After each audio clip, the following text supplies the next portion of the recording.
अस्सलाम वालेकुम, hi friends and welcome you back. आज हम अपने नए टॉपिक की तरफ चलते हैं, that's mobile and portable x-ray units. तो कहीं एक्सरे यूनिट्स ऐसे बने जो उन पेशेंट्स के लिए बने हैं जो सीवियरली इल हो और जिनके लिए मुश्किल है रेडियोलॉजी डिपार्टमेंट में आना। तो उनके लिए ऐसी मशीन्स बनी है जिन मशीन्स को हम ट्रांसपोर्ट कर सके पेशेंट के पास, किस पर्पज से, ताकि हम उनका डायग्नोस्टिक रेडियोग्राफ ले सके। तो जो ये मशीन्स हैं इनको हम मोबाइल और पोर्टेबल एक्सरे यूनिट्स कहते हैं। और जो ये प्रोसेस होता है जहां पर हम ट्रांसपोर्ट करते हैं किसी इमेजिंग यूनिट को पेशेंट के पास, किस पर्पज से, for the purpose of producing diagnostic radiographs. तो उस प्रोसेस को हम कहते हैं मोबाइल और पोर्टेबल रेडियोग्राफी। अब जो ये मशीन्स हैं जिनको हम ट्रांसपोर्ट, या वो एक्सरे यूनिट्स जिनको हम ट्रांसपोर्ट करते हैं पेशेंट के पास, ये इनको हमने दो यूनिट्स में डिवाइड किया है। One is portable unit and other is mobile unit. लेकिन आज हम डिस्कस करेंगे बस एक unit, that's mobile x-ray unit. Mobile x-ray units है, mobile indicates movable, means they are those X-ray units that are capable of being moved from one place to another। तो यहाँ पे मैंने मोबाइल एक्सरे यूनिट की diagram mention की है। तो जो ये मोबाइल एक्सरे यूनिट्स है ये मूव कैसे करते हैं? They move with the help of wheels. तो इनके पास क्या होते हैं? व्हील्स होते हैं जो इनको हेल्प करते हैं मूव करने में। और यही व्हील्स है, ये जो व्हील्स होते हैं इनमें क्या होता है, इनमें प्रोवाइडेड होता है मोशन ब्रेक, जो हेल्प करता है इस मशीन को स्पीड डाउन करने में, ताकि जो मशीन है वो फिर ऑटोमेटिकली स्लो डाउन होकर रुक सके, उसमें ब्रेक आ सके। ठीक है। अब जो ये मोबाइल एक्सरे यूनिट्स होते हैं काफी ज्यादा हेवी होते हैं as compare to portable x-ray units. इसीलिए इनके लिए क्या जरूरत होती है? ह्यूमन पावर की जरूरत होती है, ताकि इनको ट्रांसपोर्ट कर सके हम पेशेंट के पास। तो इनका जो कॉस्ट होता है वो भी हाई होता है। अब हम चलते हैं कंपोनेंट्स पे इसके। So let's discuss the components of mobile x-ray unit. It has got 4 components. 1, X-ray tube. Second is tube stand. Third one is generator. And fourth one is control unit. Let's discuss them one by one. पहला जो है it's X-ray tube. तो यहाँ diagram में मैं mention करती हूँ, this is X-ray tube.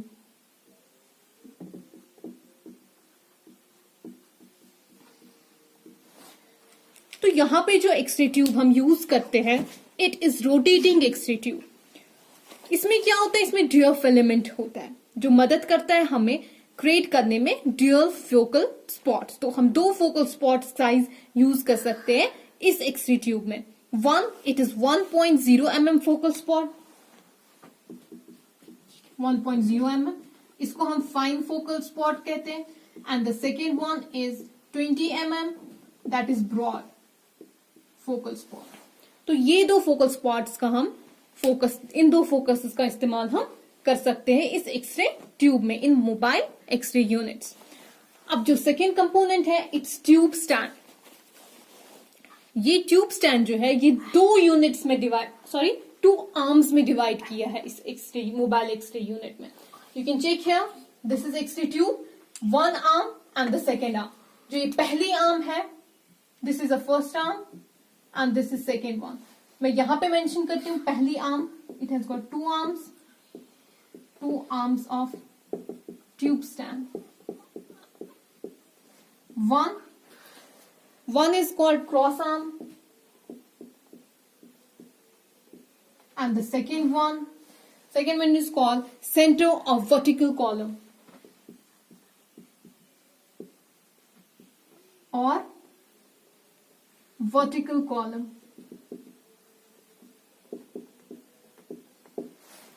This is the second one, this is first, this is cross arm and this is center of vertical column. Fine.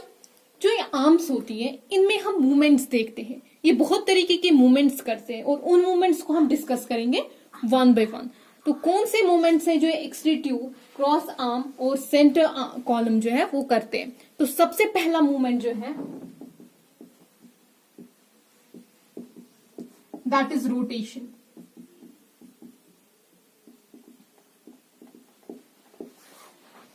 यहां पे जो रोटेशन है, इधर पे जो सेंटर कॉलम या ये वाला सेंटर या तो हम कहेंगे वर्टिकल कॉलम जो है ये रोटेट करता है on its own axis. Means जैसे ये है, आप याद रखिए कि जो ये सेंटर वर्टिकल कॉलम जो है ये क्या होता है, ये वर्टिकल, हम इसको वर्टिकल आर्म भी कह सकते हैं। और जो ये वाली जिसको हम क्रॉस आर्म कहते हैं इसको हम हॉरिजॉन्टल भी कह सकते हैं क्योंकि हॉरिजॉन्टल तरीके से है, like this, and the centre one is like this. अगर आप देखें तो रोटेशन जो है, मूवमेंट जो है ये सेंटर आर्म करती है, सेंटर कॉलम करती है। कैसे?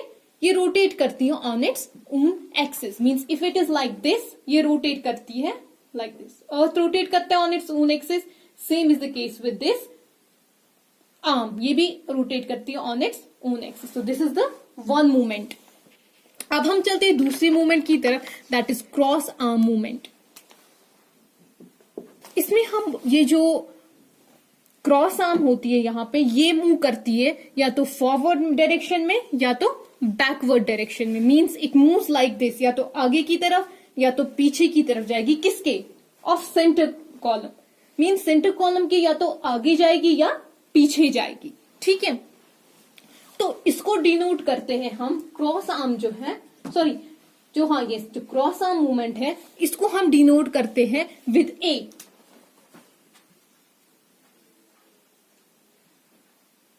ठीक है, और मैं आपको बोलना चाहे जो रोटेशन होता है, जो रोटेशन मूवमेंट है ऑफ दिस सेंटर आर्म जो रोटेट करता है ऑन इट्स ओन एक्सिस, इसको हम डिनोट करते हैं विद द लेटर आर।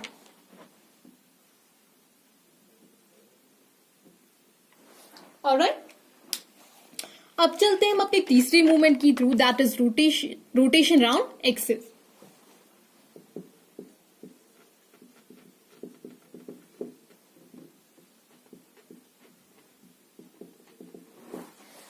इस रोटेशन में क्या होता है, जो क्रॉस आर्म होती है दिस वन, ये रोटेट करती है on its own axis. Fine, तो यहां पे क्या होता है, यहां इसमें हमने देखा था रोटेशन वाली मूवमेंट में कि जो सेंटर कॉलम होता है वो रोटेट करता है ऑन इट्स ओन एक्सिस। लेकिन रोटेशन अराउंड एक्सिस वाली रोटेशन जो है, यहां पर क्या होता है कि जो क्रॉस आर्म होती है दिस वन, हॉरिजॉन्टल आर्म, ये रोटेट करती है on its own axis like this. Alright, अब और इसको हम डिनोट करते हैं विद लेटर डी।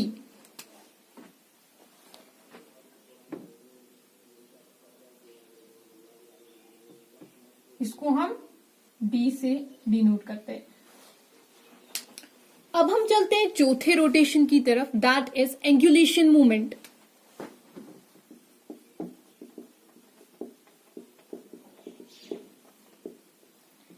अब जो एंगुलेशन मूवमेंट होती है ये किस में होती है? ये भी क्रॉस आर्म में ही होती है। इसमें क्या होता है, जो क्रॉस आर्म है ये अपनी एंगल जो है उसको चेंज करता है यहां पर। तो इधर पे जो एंगुलेशन होती है क्रॉस आर्म की वो थोड़ी सी चेंज हो जाती है। इसको हम डिनोट करते हैं, इंडिकेट करते हैं विद लेटर बी।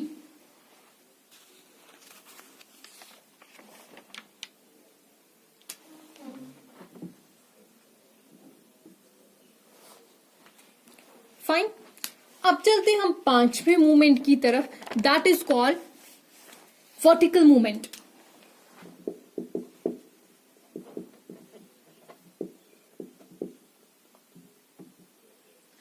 तो जो वर्टिकल मूवमेंट होती है ये होती है सेंटर कॉलम में, इस वाले में आर्म में। ठीक है, इधर पे क्या होता है, अप डाउन मूवमेंट हो जाती है सेंटर कॉलम की, like this. If this is a vertical column, और we can say centre of vertical column. इसमें क्या होता है कि इसमें जो मूवमेंट है वो अप एंड डाउन होती है, like this. Alright, up down, और इसको हम डिनोट करते हैं विद लेटर एच।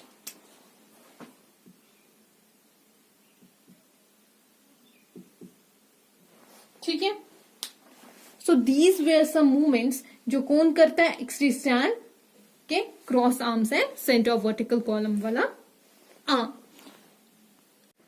अब हम चलते तीसरी टाइप की तरफ, तीसरे कंपोनेंट की तरफ, that is generator.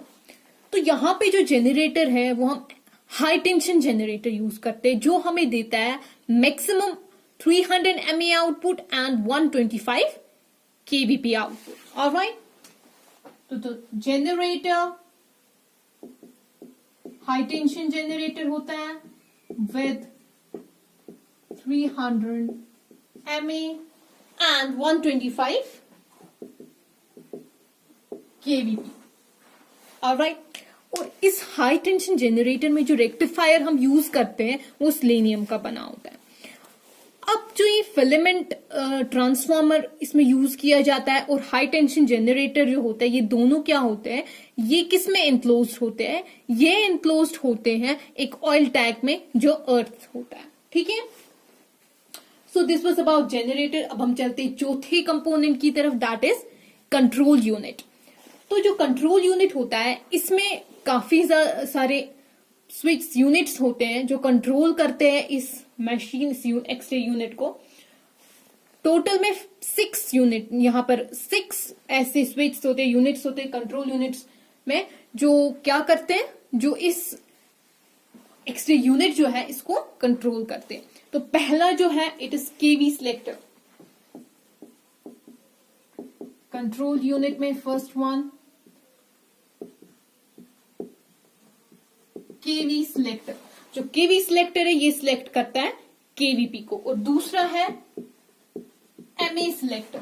MA selector time select करता है, कितने टाइम का हम एक एक्सपोजर रखेंगे, सो एक्सपोजर टाइम सिलेक्ट होता है। तीसरा है मेन ऑन ऑफ स्विच।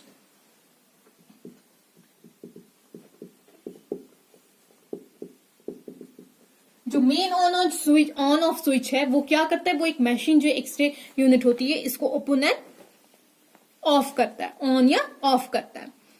चौथा जो है वो है फोकल स्पॉट सिलेक्टर, जो हमने ऑलरेडी डिस्कस किया।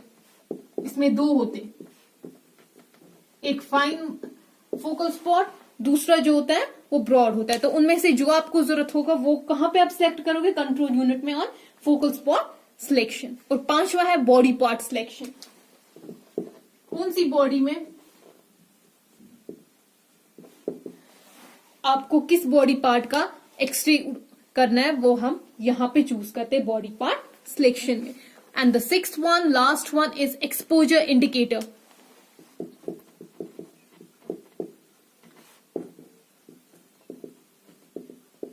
तो जो एक्सपोजर इंडिकेटर है ये इंडिकेट करता है कि एक्सपोजर हुआ कि नहीं। ठीक है, so these were all control units in mobile x-ray unit. यहां आप डायग्राम में चेक कर सकते हैं, जो जनरेटर है इट्स हियर,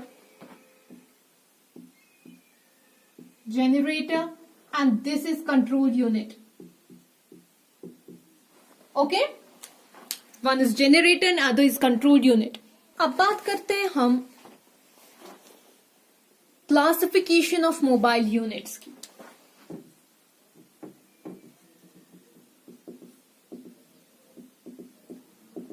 अगर हम क्लासिफाई करें मोबाइल यूनिट्स को, इसको किया जाता है on the basis of 2 types. 2 तरीके से इसको डिवाइड किया जाता है, 2 वेज में। एक है by power supply and the other is by output.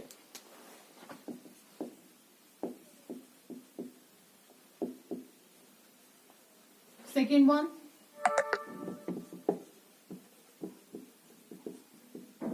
Bye output.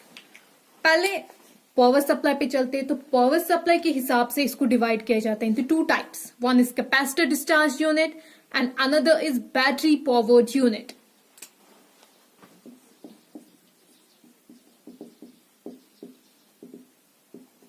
Capacitor discharge unit and another is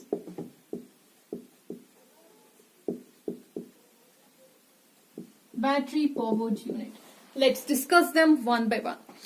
तो पहला जो कैपेसिटर डिस्चार्ज यूनिट है, यहां पर जो यूनिट होता है, मींस जो यहां पे सोर्स ऑफ पावर होता है फॉर एक्सरे एक्सपोजर, वो कैपेसिटर होता है। ठीक है, तो जो कैपेसिटर होता है वो एक ऐसा इलेक्ट्रिकल डिवाइस होता है जो स्टोर करता है energy in the form of electric charge. तो जो ही वो चार्ज हो जाता है उसमें जो इलेक्ट्रिक सी जो स्टोर हो जाती है, पावर जो स्टोर हो जाता है, वो किस बेस पे होता है, इलेक्ट्रिक चार्ज पे। ठीक है, तो इलेक्ट्रिक चार्ज वहां पर प्रेजेंट होते हैं किसमें, कैपेसिटर में। तो उसी के थ्रू क्या होता है, जो हमारा एक्सरे होता है उसमें एक्सपोजर डेवलप हो जाता है। तो सोर्स ऑफ पावर कौन है अब यहाँ पे कैपेसिटर डिस्चार्ज यूनिट में? It's capacitor. अब अगर बात करें बैटरी पावर्ड यूनिट की, यहां पर जो हम यूज करते हैं इस मोबाइल यूनिट में, यहां पर हम निकल कार्डमियम यूज करते हैं एज अ बैटरी। निकल कार्डमियम। सो निकल कार्डमियम बैटरीज हम यूज करते हैं इन बैटरी पावर्ड यूनिट। तो यही बैटरीज होती है जो प्रोवाइड करती है एक्सपोजर, और इसमें जो प्रोड्यूस होता है वो लो वोल्टेज एसी चार्ज होता है। ठीक है, अब हम बात करते हैं दूसरे टाइप से, जिस तरीके से हम इन मोबाइल एक्सरे यूनिट्स को डिवाइड करते हैं, दैट इज बाय आउटपुट। तो आउटपुट के हिसाब से तीन तरीके में तीन टाइप्स में डिवाइड किया जाता है मोबाइल एक्सरे यूनिट्स को। One is low power mobile unit, low power.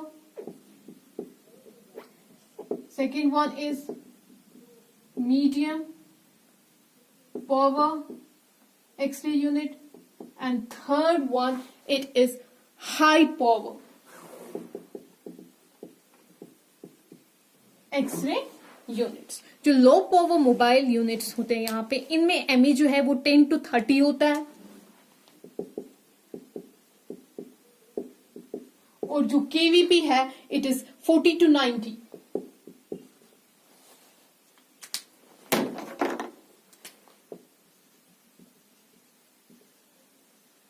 ठीक है, तो जो एवरेज पावर होती है, एवरेज पावर मोबाइल यूनिट्स है, इसमें 100 to 150 एमए होता है।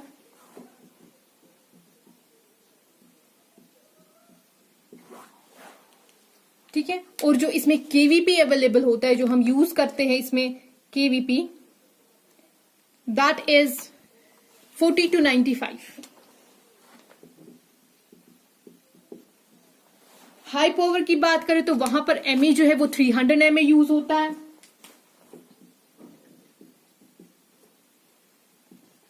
और जो केवीपी है इट इज 125।